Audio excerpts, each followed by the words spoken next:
Boa tarde a todos. Que possamos ter uma semana com, com ânimo diante de tanta coisa que se está a passar no mundo. Queria falar convosco um bocadinho acerca da autoridade e poder. Muito se tem falado nestas duas palavras dentro da Igreja. E, e quero falar isto porque, ao ouvir determinadas opiniões, eh, eh, também dá para perceber a crise de autoridade que se é instalada. Deixa eu explicar o seguinte: nós, como igreja, quando eu digo igreja, estou a falar de gente que quer ser igreja, não é ter uma igreja, não é pertencer a uma igreja, é ser igreja. Ser igreja, para mim, é viver nesta consciência da pessoa de Jesus, mesmo até aqueles que são ateus. Isto é o que eu acredito. Mesmo até aqueles que são ateus, mas que transportam em si uma consciência de bem, um discernimento muito aguçado entre o bem e o mal, e deles, felizmente, saem muitas boas obras e muito bem feito através das suas vidas. Mesmo esses ateus, para mim, eles são igreja, porque eles podem não acreditar num nome, mas há uma essência. Porque ao fim e ao cabo, o nome de Jesus não é o nome em si, mas é a essência. Desde o Velho Testamento que Deus fala isso. Deus não é nome, é essência. E quando a Bíblia diz se nós crermos no nome dele, a Bíblia está a falar de abraçar uma essência, que é, ao fim e ao cabo, aquilo que Jesus diz, a natureza do reino. Muito bem, nós, igreja, procuramos muitas das vezes buscar o poder. Nós queremos poder, temos falado sobre isso, queremos que aconteçam sinais milagrosos, sem muitas das vezes também termos aquele discernimento de separar os sinais dos milagres, porque os sinais de facto são algo que nos levam a indicar uma verdade, nos levam a apontar para uma verdade. Mas nós queremos em milagres, nós que temos problemas, nós que estamos na falência financeira, nós que estamos na falência física, que estamos na falência de casamentos e por aí fora, nós queremos algo mágico, algo de sobrenatural que aconteça, e muitas das vezes estamos dispostos a dar tudo e a dar o dinheiro que temos e que não temos, para que em troca algo de milagroso aconteça. E sabemos que pela vida não é assim, e não é assim que Jesus nos ensinou a viver. Ele próprio nos fala de poder e nos fala de autoridade. E nós, muitas das vezes, pomos de parte a autoridade para buscarmos o poder, e isto, em vez de procurarmos construir algo sólido na nossa vida, queremos pensos rápidos, queremos soluções rápidas, que não nos dão estrutura, e por não nos darem estrutura, é complicado depois, diante dos problemas do mundo, dos problemas da vida, das aflições que vêm até nós. Este é um tempo cada vez mais propenso a que o Evangelho de facto possa sobressair nas nossas vidas. Porque falarmos em termos de autoridade, diante dos dias que estamos a viver, nós estamos a falar ao mesmo tempo de fé. Estes não são tempos em que a Igreja, que sabe quem é, que tem uma consciência do Evangelho, não são tempos para que a Igreja ponha o rabo entre as pernas e, desculpem a expressão, mas esta é a realidade, e vivam com medo de tudo e de mais alguma coisa. O medo existe, o medo é real, mas nós precisamos ter coragem. É o que Jesus diz: tenham bom ânimo, enfrentem, porque as aflições vêm, como ele nos disse, mas para termos essa coragem, a coragem passa por ter que enfrentar o medo. E todos nós temos problemas grandes para resolver, uns de uma forma, outros de outra, uns mais pequenos, outros maiores. Todos nós temos filhos, todos nós, ou de uma maneira ou de outra, ou quase todos, temos pais, temos famílias, e esta situação que está a acontecer agora na Ucrânia abalou as nossas vidas. E abalou. Eu quero abrir aqui um parênteses para dizer o seguinte: eu pus na minha página do Facebook aqui há dias um post da, da Unicef, em que morriam, em cada 5 segundos morria uma criança que vai até aos 15 anos, no mundo inteiro. Eu sinto-me triste, não só por aquilo que está a acontecer na Ucrânia. Nenhum de nós, se algum de nós fica alegre por aquilo que está a acontecer na Ucrânia, temos que rever o estado do nosso coração e da nossa alma, porque de facto é complicado. Como calculo que vocês todos estão, também estou triste por tudo aquilo que nós vemos acontecer na Ucrânia, sabendo que há muito mais para além daquilo que nós vemos. Estou a falar de interesses, mas fico muito triste porque há uma realidade que nos acompanha há tantos anos em África, com tanta gente a morrer à fome, com tanta gente mulheres e crianças a serem assassinadas e violadas, não só por grupos dos fanáticos, dos islâmicos. Eu não estou a falar pelo islamismo, eu estou a falar de fanatismo, é diferente, porque também há grupos cristãos fanáticos que matam. Eu estou a falar também de guerras civis, provocadas, semeadas pelas potências que apoiam os vários regimes, apoiadas por líderes corruptos. São aos milhares todos os dias a morrer. Dói muito para quem lá esteve e viveu a realidade das coisas, como eu estive. Dói muito que a bandeira da Ucrânia neste tempo possa ser posta nas nossas páginas do Facebook e não nos lembrarmos destas guerras tão absurdas que têm acontecido. Não nos lembrarmos da Síria, do que lá está a acontecer, porque já nos esquecemos do estado em que ficou o Afeganistão, das violações constantes a mulheres e a crianças. Nos esquecemos do que está a acontecer em tantos países onde os direitos humanos são lixo. Nos esquecemos no estado em que ficou o Iraque.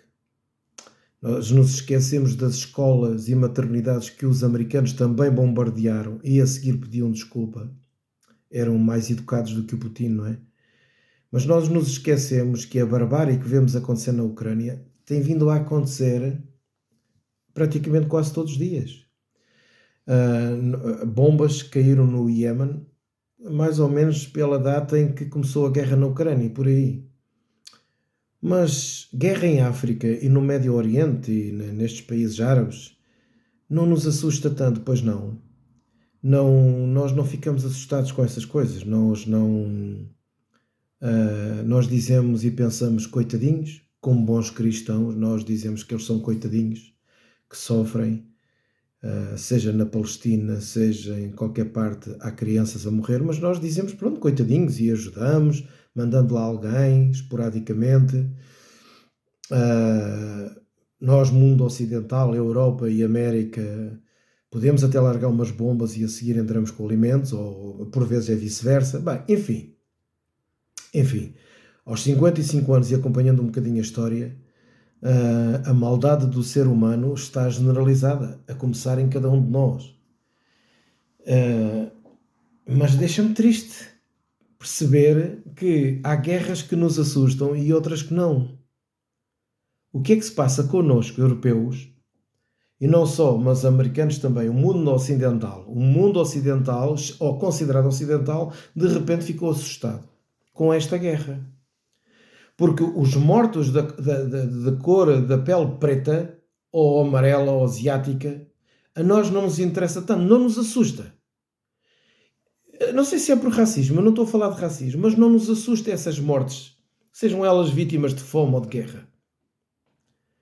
Ou sejam vítimas dos diamantes de sangue, em que crianças escavam dentro dos buracos e quando há avalanches elas já não saem de lá, ficam lá. E esses diamantes vão parar à bendita Europa, aos bolsos, quer de judeus, quer de cristãos, e assim fica tudo sanado, fica tudo bem. Isso não nos assusta. Essa hipocrisia não nos assusta. Essa maldade não nos assusta. É estas coisas horrendas, horrorosas que ocorrem há tantos anos, tanto sangue derramado naquela terra africana. Isso não nos assusta. Para alguns, infelizmente, até parece que se alegram. Para os racistas, sim, eles alegram-se. Para eles é um preto a menos. Isto é horroroso. O horror não é só no sangue derramado. O horror é o mundo considerado civilizado conseguir se assustar com algumas guerras. E deveriam se assustar com todas então. Mas a guerra da Ucrânia está assim de facto a assustar. Muito simples, porque a todo momento um maluco pode carregar num botão e temos uma bomba dentro do nosso quintal. É por isso é que vivemos assustados. Nós vivemos assustados porque seja guerra comercial, económica, de sanções, provocadas pelas sanções ou pelas bombas, nós somos atingidos e de que maneira? As outras não nos afetavam tanto. Agora estas sim, afetam-nos diretamente. E pode de facto começar uma guerra nuclear. Por isso nós estamos assustados. Nós estamos assustados, dói-nos ver os ucranianos o que estão a sofrer, mas assusta-nos o que nos pode atingir. Por isso é que estamos assustados. Estamos assustados porque estamos a pensar em nós. E a Igreja, nestes últimos tempos, tem que ter consciência da sua autoridade. Eu não estou a falar de autoritarismo. Eu não estou a falar de vaidade, não estou a falar de arrogância, eu não estou a falar de populismo. Eu estou a falar de autoridade, que a verdadeira autoridade é reconhecida na pessoa de Jesus. A forma como nós olhamos para ele, segundo as páginas dos Evangelhos, e como ele expressava a sua autoridade, sem stress. Mas é interessante isto é muito interessante. A Igreja começar a olhar para esta autoridade de Jesus, que ao fim e ao cabo a Igreja considera-se o corpo de Jesus, deveria viver o mesmo tipo de autoridade que Jesus vivia. E esta é a hora da Igreja manifestar essa autoridade, porque a autoridade tem, não sendo autoritarismo, não sendo manipulação, não sendo controle, provoca-nos em nós, a verdadeira autoridade tem a ver com maturidade, tem a ver com discernimento, tem a ver com paciência, tem a ver com o poder esperar o melhor dos outros, tem a ver com confiar, tem a ver com o equilíbrio, tem a ver com o discernimento que Jesus nos ensina de sermos prudentes como as serpentes e simples como as pombas, tem a ver com o discernimento da maldade, tem a ver com tudo isto. Enfim, mas tem a ver. A autoridade tem a ver com uma profunda consciência da nossa identidade. E a nossa identidade tem tudo a ver menos com religião. A religião separa as pessoas, mas o amor une as pessoas. E no amor não pode haver sacanice. Ponto. É por isso é que diante das várias tentações, e quando eu falo de tentações estou a falar de sermos tentados a fazer escolhas contra até a nossa própria consciência, é nessas horas que nós temos que ponderar e temos que perceber o que é a autoridade e que tipo de autoridade está investida em nós. E a Igreja tem que assumir a autoridade. Se a Igreja não assumir a autoridade, não há impacto seja onde for. Nós abrimos uma casa que chamamos de igreja, num sítio qualquer, o tempo passa e nada acontece. As pessoas não são atingidas, a comunidade, aquela vila, aquela cidade não é atingida pela bondade e pela misericórdia que devia fluir através daquela igreja. Se nós não soubermos aqui a autoridade, uma vez chegou 2 fulanos ao pé de mim, eu tinha uma igreja aberta em Vila Franca de Xira, e 2 fulanos que vieram numa atitude muito autoritária, que se dizia, faziam parte de uma igreja que ia abrir, em Vila Franca, e que estavam ali há 2 dias e que já tinham conseguido uma audiência com o Presidente da Câmara e com certo desprezo para comigo, porque eu nunca tinha pedido sequer uma audiência. Pois eu nunca pedi uma audiência com o Presidente da Câmara, porque simplesmente nunca precisei de pedir. Não precisei, quem precisa que peça. e já eram donos já tinham tempo comprado para uma rádio, por aí fora e por aí adiante, e não sei o quê, e eu não tinha nada disso. Mas a autoridade que estava investida em mim não tinha nada a ver com esse tipo de situações. Não é disso que eu estou a falar. A autoridade que estava investida em mim fazia-me sair da porta da igreja onde eu tinha a chave para ir aos bairros problemáticos de povos e por aí fora. E a ir às pessoas, ir à casas das pessoas que me deixavam entrar para ver o que é que elas precisavam, para que a igreja se pudesse envolver na sociedade vilafranquense. Mas era nestes âmbitos. A autoridade que Jesus nos deu, quando ele diz assim como o Pai me enviou, também eu vos envio a vós. A autoridade é esta. A autoridade não é por estarmos por cabeça e os outros por cauda. Como isto é aproveitado, é tão giro, não é? Como é que isto é aproveitado? Isto que está escrito em Deuteronômio 28, no Velho Testamento, é aproveitado para os nossos dias, porque também aprendi assim e também já ensinei assim. Mas, na verdade, Jesus diz que entre nós, quem segue o Evangelho, já não é assim. Na verdade, aquele que quer ser o primeiro, seja o último. Seja o último. Aquele que quer ser servido, quer ser grande, então seja o servo. Sirva. É exatamente o contrário. Jesus nos manda descer dos nossos palanques de orgulho. E, na verdade, nós vivemos, parece que não tem nada a ver uma coisa com a outra, mas tem. É nestas horas de guerra e que toda a gente anda assustada que nós temos que demonstrar a nossa autoridade. E Deus está a mover, está a mover. Porque nós podemos dizer assim, então onde é que está Deus para estar a acontecer isto? Eu vou dizer onde é que está Deus. Deus está em todos os voluntários que estão a ajudar estes refugiados ucranianos.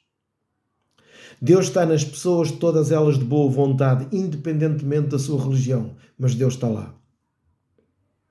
Porque Deus não retira a responsabilidade da maldade humana. Isso não retira. Mas Deus se move em muitos corações. Deus está naquele que vai ajudar o aflito.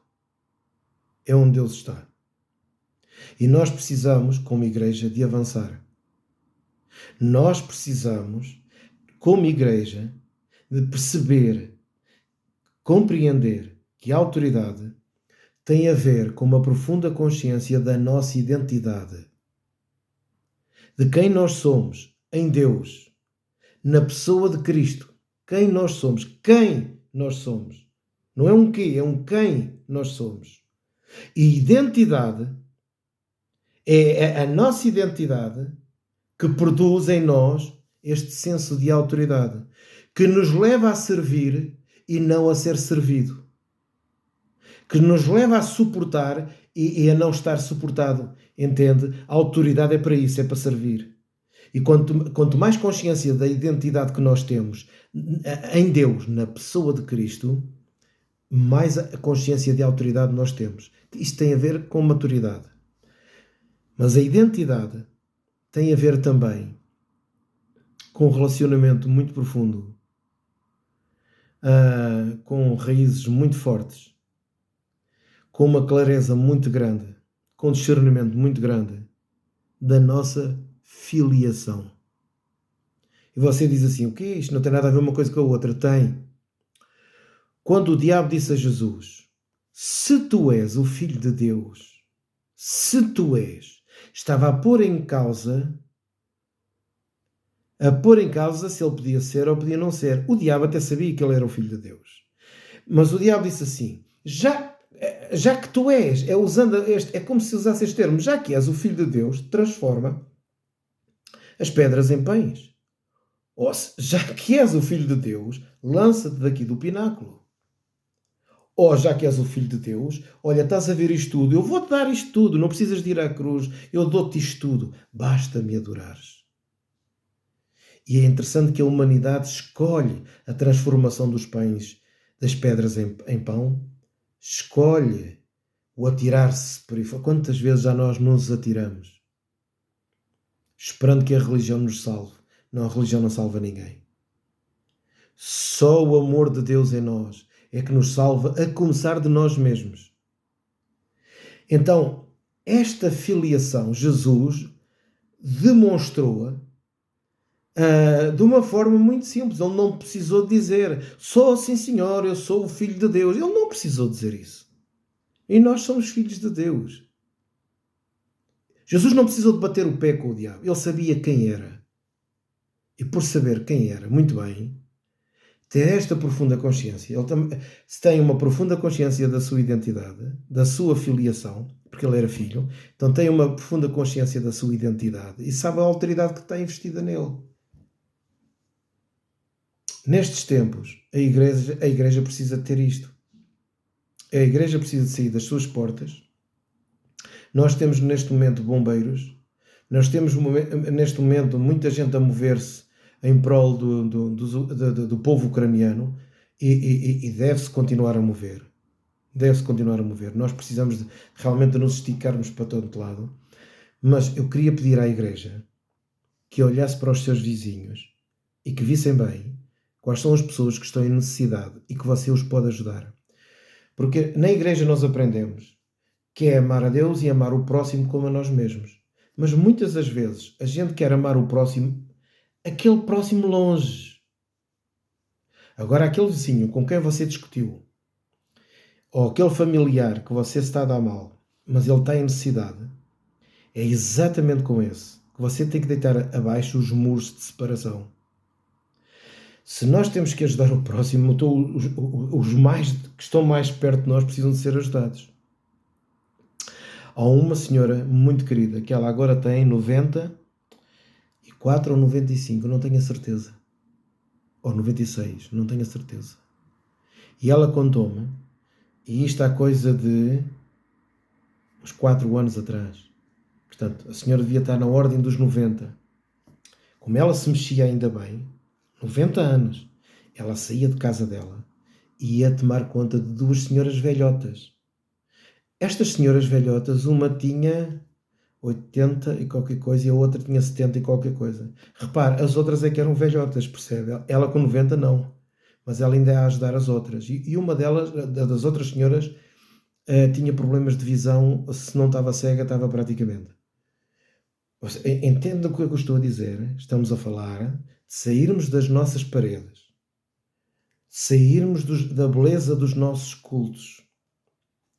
Os nossos cultos devem ter a sua beleza. Eu não sou contra a beleza dos cultos. Já tenho dito, não sou contra a sofisticação. Mas sou contra tudo aquilo que substitui a humildade e o verdadeiro investimento na obra. Investir na obra tem mais a ver com matar a fome, com sair das nossas portas da igreja, sair do quadrado onde nós estamos inseridos, tirar mais a visão de igreja local como edifício e termos a visão de comunidade em amor e sairmos. Nós precisamos de ir à cidade, nós precisamos de conhecer a cidade através dos sítios onde nós podemos atacar. E quando eu digo atacar, é manifestar a glória e o amor de Deus. Cristo em vós, a esperança da glória, diz Paulo aos Colossenses. As pessoas precisam de conhecer Jesus, não tanto pelas nossas palavras, mas pelas nossas ações diárias. Por isso é quando nós falhamos, nós nos arrependemos e damos um passo atrás e vamos de novo. Vamos de novo. Vamos de novo porque nós temos um protótipo, porque nós temos um gabarito. O nosso gabarito é a pessoa de Jesus, é o coração de Jesus. Assim como o Pai me enviou, também eu vos envio a vós. Portanto, o Pai, Jesus veio debaixo da autoridade do Pai e nós vamos debaixo da autoridade de Jesus. Não tenha medo de que algum pastor que não goste muito deste tipo de palavra que eu estou aqui a usar e que diga que você se sair debaixo da unção dele, que perde a salvação, que vai para o inferno, assim uma série de disparates. Eu, quando essa doutrina saiu, eu acreditei nela, sabe? E durante um tempo tive até medo. Mas há muitos anos, faz muitos anos, ainda lá estava dentro da igreja, dessa denominação, e já tinha perdido esse medo.